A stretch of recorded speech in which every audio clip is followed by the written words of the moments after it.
After uni, I found myself serving in Abuja, NYSC. My landlord used to keep broilers. There was this day, he was just like, Prince, you know, go buy chicken, make I keep for you. That kind of, jokingly, I just kind of like picked interest. Let me try this thing too. So I started with 20 beds. This is Mr. Prince Will, a Nigerian entrepreneur who is building one of Nigeria's fastest growing farms here in Abuja. The poultry market is a growing market. You get people consume eggs every day. They need protein every day. He decided to go into farming fully right after his NYSC, and now he has become an employer of labor in a short period of time. How many staffs do you have in general? Just here 5, but then if I should say like my total farm staff, they're about like 9, 10. In today's video, we are going to be talking about how he started and how he has been able to make millions from this poultry farming business. So get ready to learn from this video. I would appreciate it if you give this video a like and subscribe to this channel for more videos like this.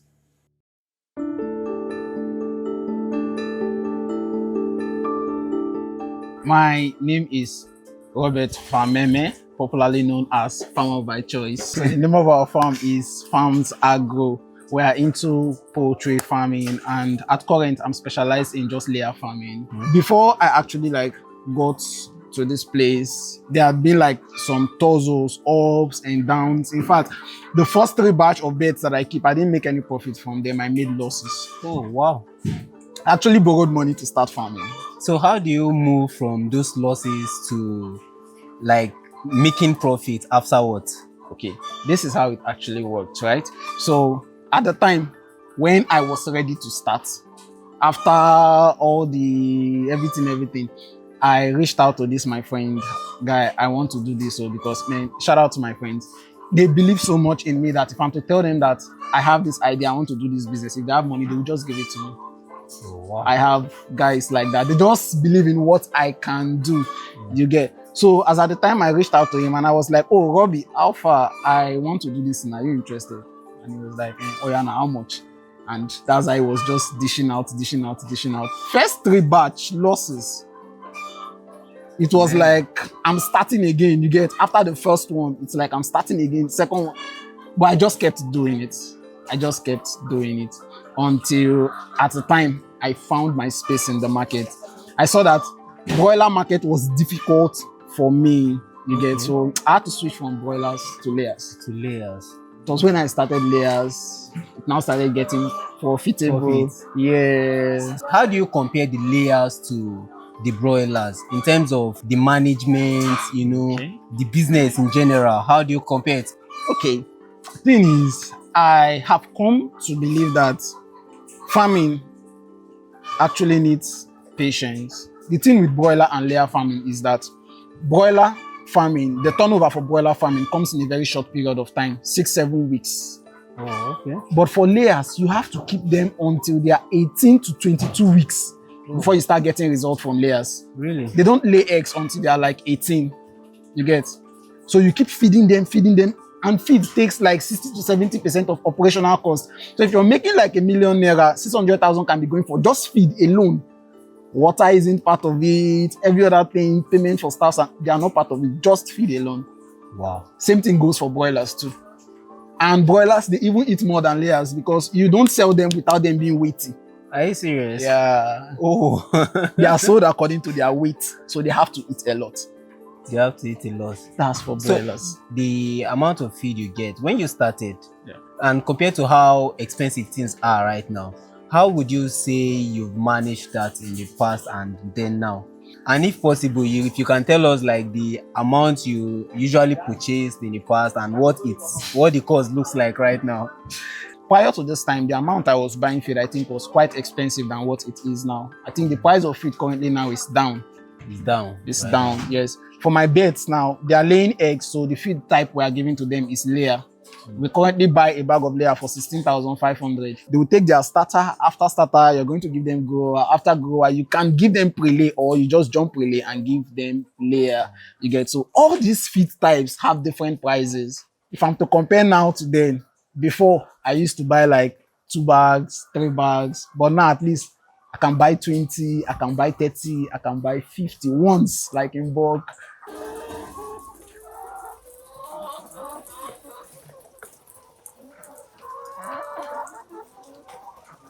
Can you tell us about the profit margin? I don't know if it's something you can share, but Yes. something to inspire us, inspire everyone. And in a month, or should we say per annum, like how much do you expect All right. in returns? So the thing is, the both of them are very profitable. But as at now, I'm more experienced with layer because almost all my students are layer farmers.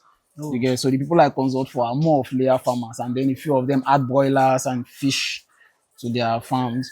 You get so for layer farming, if you're keeping like 500 beds, the expectations is around like to be like between 14 to 15 crates of egg daily. Oh, really? So as at the month, I don't know for you guys, for me, like I have a lot of staff. I have construction staffs, I have farm staffs. You get, I can see them. I see them around doing one uh, or two things. How many staffs do you have in general? I think 5 here.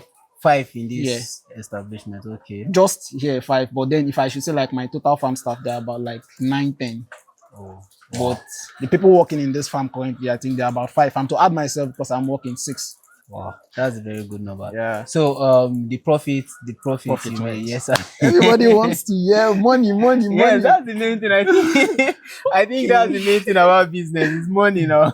All right. So like I was saying, if you have like 500 layers, right? Yeah. They are all laying.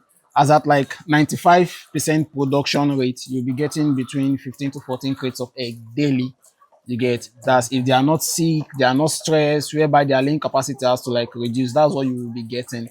At the end of the month, if you are somebody like me, okay, and you have that capacity like 500, you should be earning like 600k net 600K. as net profit after doing all your operational expenses, taking out everything. Like you can have like 600k as savings Wow, that's at the end of the month. at the end of each month. I mean, that's a very good number. And in most, it can actually be more than that. Okay, there are some months where it actually fluctuates, it's not stable. There are some months where you can see 700. It all just depends on how the market is like during that period, because sometimes the price of food actually come down and some other time it goes up. So when it happens like that, you get, but it bad as it bad, no worries, 600k. So the eggs, do they lay every day? Yes. They lay every day. Yes. It takes layers 26 hours to form one egg, and a day is 24 hours. So within a day, you are sure that almost everybody will bust. Wow. Oh, this is beautiful, right? This is amazing, guys. No why they're shouting?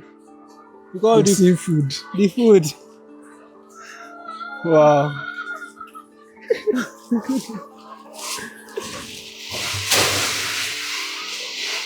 What are the kind of difficulties you face, in the business in general? In poultry farming, actually, it's not all rosy, okay?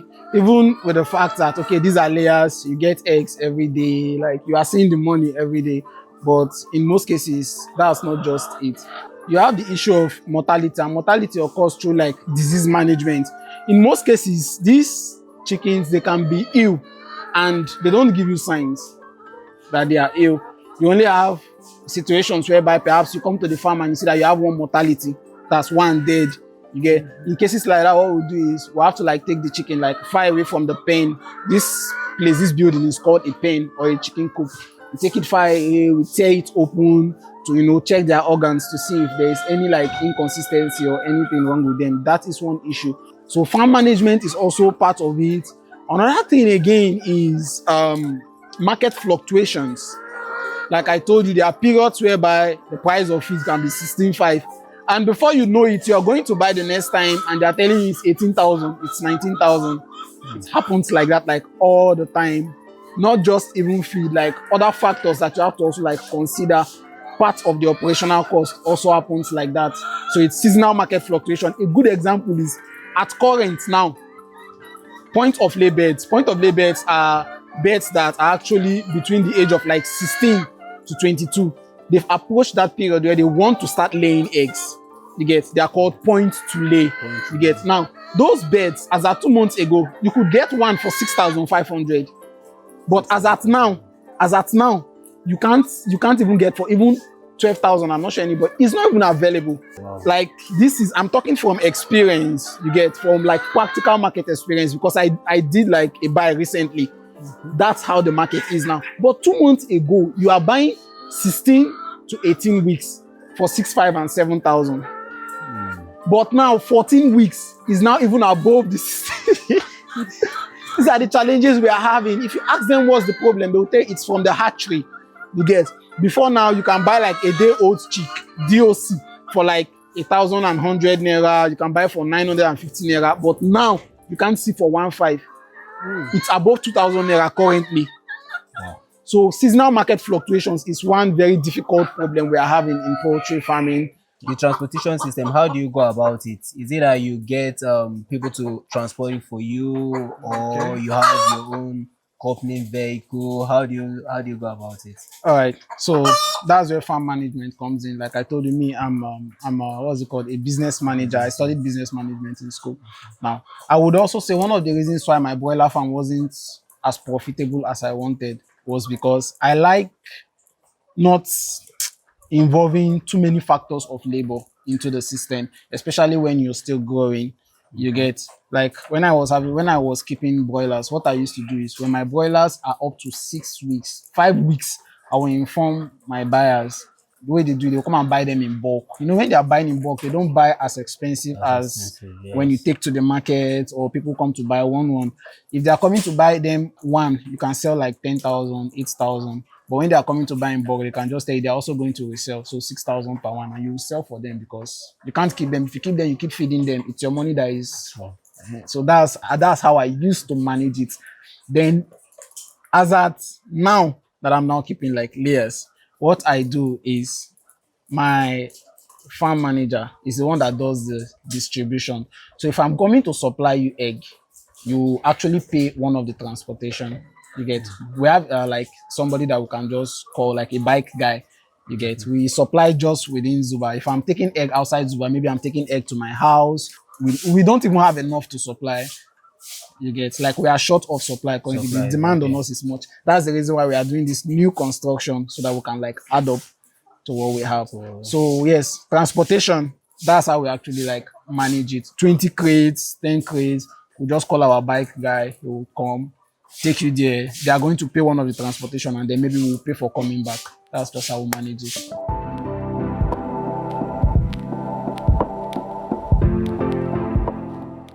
In general, what would your advice be like for people that are looking at going into poultry? All right, so this is for intending poultry farmers. Poultry farming is a very profitable business, okay? Not just poultry farming. Farming in general is very, very profitable. But for me, of course, I would involve the young ones. If you have interest in this, just start from somewhere. You can reach out to like people like us, like you need advice and all that. It's not just profitable, the experience and everything. The poultry market is a growing market. You get, people consume eggs every day. They need protein every day. You get, other sorts of proteins are becoming very expensive, like meat and the rest of them. Egg is the cheapest for now. You get, so you get the average family want to make stew. There's no money. Let's just buy eggs and you get, so the market is always there for it. Okay, especially when you're keeping layers, there's always market for it. But another clause is the money you want in poultry farming is in large scale and poultry mechanization. If you can automate things, you get, it will make everything very easy for you. That is where the actual money is. Imagine having like 5,000 beds that are laying consistently for you. In a month, you're making a net profit of like over 3 to 4 million naira. As your profit, like net profit. You get? That's a lot. Which other job do you want to? You want to take another job. You understand? And in most cases, this thing is not like you have to be at the farm all the time. Like me now, I have other businesses that I'm running. You get? I have online stuff that I do. I do online courses for people and all that. So I'm not always available. You get? But then the farm is still running. Aside poultry, if I want to do any other thing now, it will be transportation. Though I have no intention of leaving poultry, like not like I will leave poultry, you get, but for the next 5-10 years, I don't see myself doing any other thing, like full time. Yes. Every other thing I used to do before, they are now like part time. Poultry is now my full-time job. Wow. Because I've actually expanded. I don't just keep birds now. I'm now doing poultry construction, like farm setup. You get, I do consultations, and it's just a lot. You get, like, I've actually expanded, and I'm also looking at adding like a feed warehouse. A feed warehouse too. Yes, we have a space outside the farm. It belongs to us. Really? And we are looking at also using it by next year. We'll start a construction there. Do you think you would ever go into fishery or something? I don't see myself. It's not like I don't like it, or it's not like it's not profitable. It's just that I want to be consistent with what I'm doing. I want to be best at what I'm doing. I don't want a divided attention. So I just want to be a layer farmer. So this is Abiola. He's actually a farm attendant, and he's the farm manager. Whenever I'm not around, he's the person that like oversees the farm activities. Oh wow, that's good. Meet Mr. John. Is part of our construction team. He does all the carpentry work, the roof work, all the woodwork you can see. He's actually in charge of it. And this is Iyataye. She has been with us from the inception of the farm. She's actually the farm cleaner. Like, she's in charge of. She's the reason why the farm is actually clean. Like, you can attest to the fact that everywhere is looking. It's actually clean. True. Nice to meet you, Ma. Thank you. And here with me is Mr. Martins, our chief security, okay? Chief security. Any other farms that we are actually like building any other place, if we are actually the ones managing the farm, right? Any security person coming is going to like be serving under him. That's how we work. I believe you have met him already. He is actually the person in charge of the litter. Oh, wow. Nice to meet you, sir. Welcome. And that ends today's video. What do you think about farmers by choice? Kindly share your thoughts in the comment section below. Check the description for his contact details if you want him to help you set up your farm or any other business related matter. Also reach out to me on any of our social media platforms if you think you've got a story worth sharing. Thanks for watching. Don't forget to drop a like, subscribe and share this video, and I'm going to see you again on the next one. Bye for now.